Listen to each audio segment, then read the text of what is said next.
오늘 소개시켜 드릴 책은 라쿠페리가 쓴 고대 중국 문명의 서아시아 기원론 BC 2300년부터 AD 200년이라는 책입니다.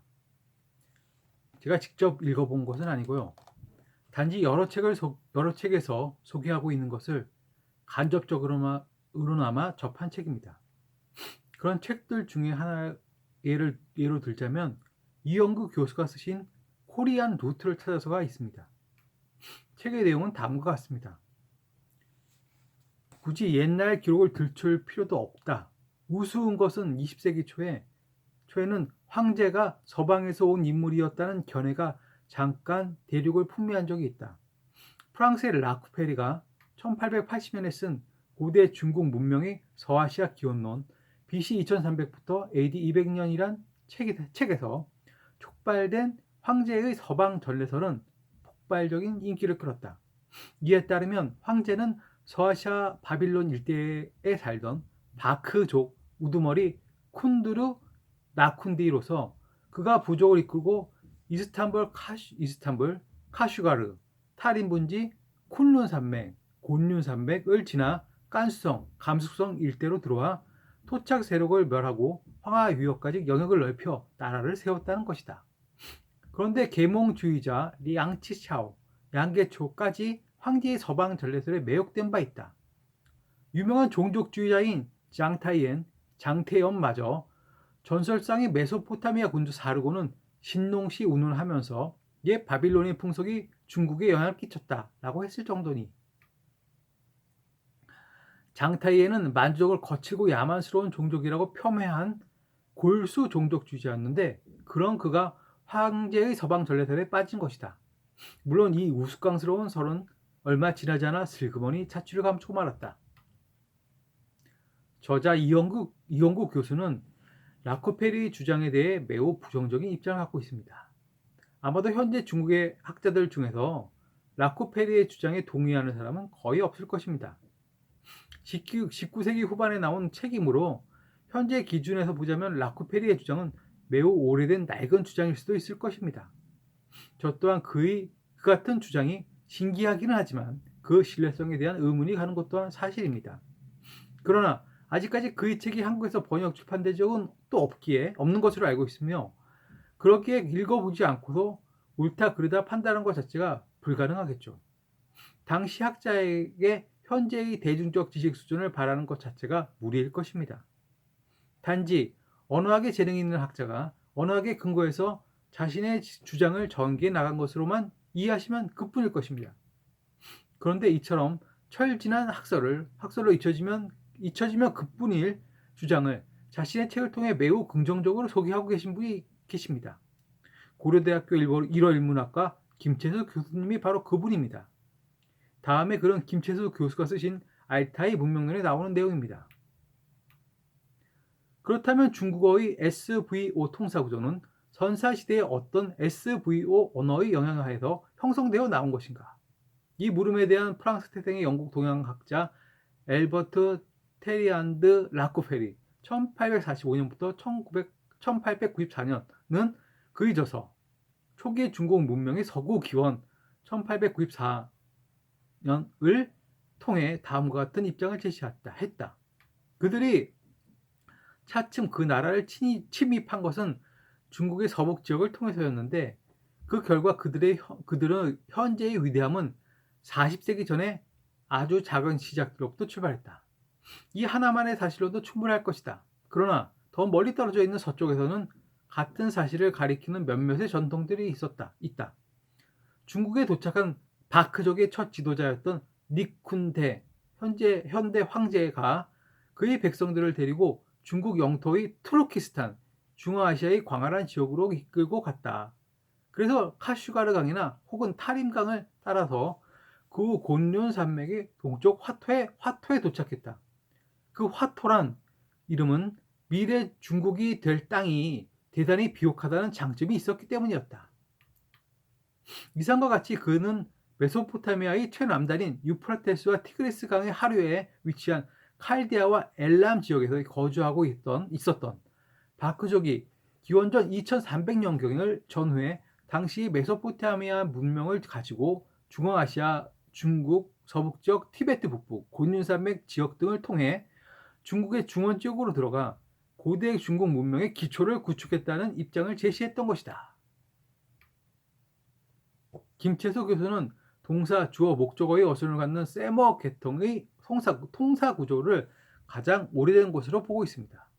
그리고 나서 주어, 목적어, 동사의 어순을 갖는 알타이어 계통의 통사 구조가 발생하였고, 이어서 마지막으로 주어, 동사, 목적어의 어순을 갖는 통사 구조가 생겨났다고 판단하고 계십니다. 그는 인류의 문명을 어순 구조를 기준으로 분석하고 계신 것이죠.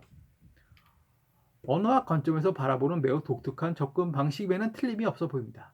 그럼에도 오랫동안 수많은 자료와 치료하며 영국에 매진해 오던 기존의 역사학자들의 눈에는 김채수 교수의 주장에 부족한 부분이 많아 보일 것입니다. 그런 염려에 대해서는 저 또한 충분히 이해하고 있습니다. 그러기에 라쿠페리의 주장을 인용하는 것 자체에 대해 못마땅한 시선을 갖고 계신 역사학자 분들도 또한 적지 않을 것으로 보입니다. 그럼에도 이러한 시각도 존재할 수 있다는 열린 마음을 갖고서 먼저 김채수 교수의 주장을 경청하는 것이 학자로서의 올바른 자세일 것입니다. 다음에 그런 라쿠페리가 그 같은 주장을 하는 근거에 대해서 설명하고 있는 부분입니다. 라쿠페리는 바빌로니아 제국 하에 있었던 바크족이 수메르 아카드인으로부터 서형 문자를 배워 그 지식을 가지고 그의 수령 황제의 영도하에 중국으로 들어갔다고 주장하고 있다. 그의 그러한 주장의 근거들은 기원전 2000년대 후반기에 바빌로니아 지역에서 사용되었던 여러 문물들 예컨대 1년을 12달과 4계절로 나눈다든지 7일을 하나의 시간 단위로 탄다든가 음양의 이원론, 음악의 12울려, 행성들의 이름, 색깔들의 상징 등과 같은 것이 고대 중국의 것들과 동일하다는 것이다. 중국에서의 한자와 한문도 그러한 메소포타미아 문명을 습득하고 있었던 바크족의 중국 도래가 계기가 되어 형성되어 나왔다고 하는 것이다.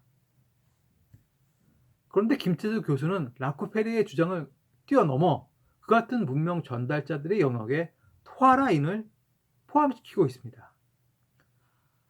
스페인 언어학자 프란체스코 라도스 1922는 그의 저서 고대 히타이트어의 구조에서 북방계 인구어를 사용했던 토카리트인이 그러한 민족 이동 과정에서 중앙아시아의 천산산맥을 넘어 진장 지역으로 침입해 들어가 그곳에서 거주하게 됐다고 말하고 있다. 그렇다면 우리는 여기에서 라쿠페리가 말하는 바크족이 아드라도스가 말하는 토카리아인일 수도 있다는 입장이 성립되고, 또 중국어의 SVO형의 통사구조가 그러한 민족이동을 행했던 토카리아인의 언어를 통해 형성되어 나왔다는 입장을 취해 볼 수도 있다.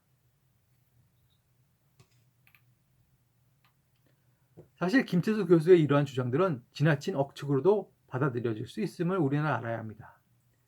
뒤이어 이야기하고 있는 주나라를 철기 문명을 매개로 하여 아시리아와 연결시켜 이해하고 있는 그의 주장은 다소 논리적 구조가 부실해 보입니다. 중국에서 철제 무기가 통용되기 시작하거든 한나라 시대 이후로 알고 있습니다. 매우 보수적으로 수용될 수밖에 없는 무기류의 재료로 철이 사용되고 또 대중적으로 쓰이게 된 시기는 그만큼 더 늦어질 수밖에 없었겠죠.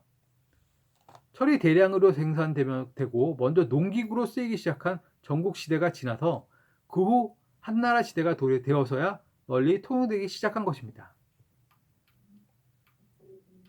그럼에도 김채수 교수의 이 같은 기발한 주장들은 그 자체만으로도 충분한 학문적 가치가 있다고 봅니다. 아직까지도 대다수의 나라들이 민족주의 관점에서 그들의 고대사를 윤색하고 있기 때문이죠.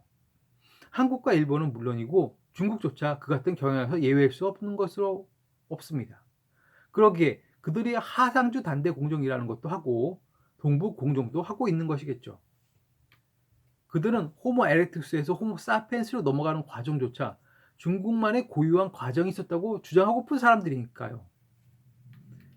그런데 신기한 것은 동리안 황제의 무리들의 이름이 바크족이라는 점입니다.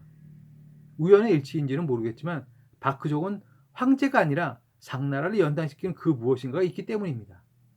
다음의 글은 문안식 교수가 쓰신 요하 문명과 예맥에 나오는 내용입니다. 사실 상을 건국한 집단은 중원 지역의 토착 집단이 아니라 외곽 지역에서 이주한 사람들이 중심이 되었다. 상의 원주지는 문헌을 통해 볼 때 박이었다. 그 위치에 대해서는 하남성 정주 상성과 언사 상성 등으로 추정한다. 그 외 하북성 장하 혹은 북경으로 보는 견해도 있다. 간단하게 설명하고 끝맺으려고 합니다. 저는 개인적으로 라쿠페리의 주장에 등장하는 바크족이 황제가 아니라 상나라와 어떤 연관이 있을 것이라고 생각하고 있습니다. 이 황제의 맥족과 상나라의 즉 바크족은 시간이 흐르며 서로 융합되었고 또한 혼용되어 사용되어져 왔다고 판단하고 있습니다.